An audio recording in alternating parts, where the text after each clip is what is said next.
Ibrahim alayhi salam had to wait 86 years until he had his first child.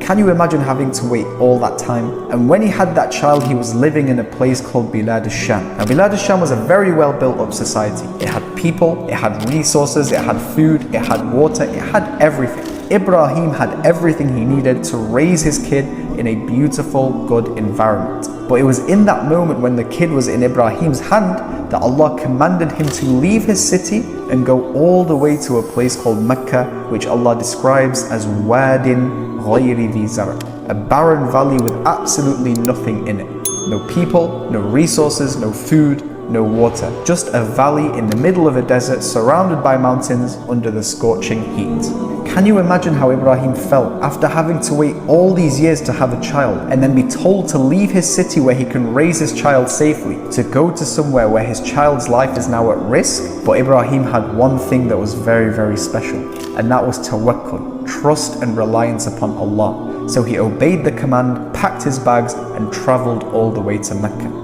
And long story short, you can probably guess the result of that tawakkul. Mecca turned from a place which had absolutely nothing into literally everything.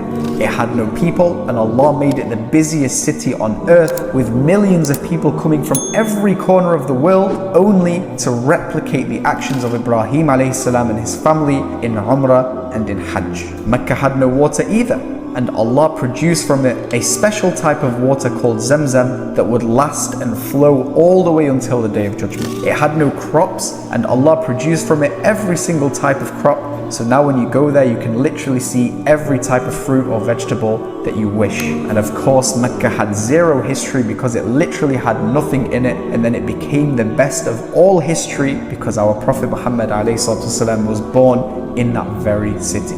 This is the power of tawakkul. When you rely upon Allah and you sacrifice things for His sake only to make sure that you are with Him and you obey Him, then Allah will literally work wonders for you. So guys, if there's any lesson that we can take from the Hajj season, is to learn tawakkul. Tawakkul will literally open doors for you from places you didn't even imagine.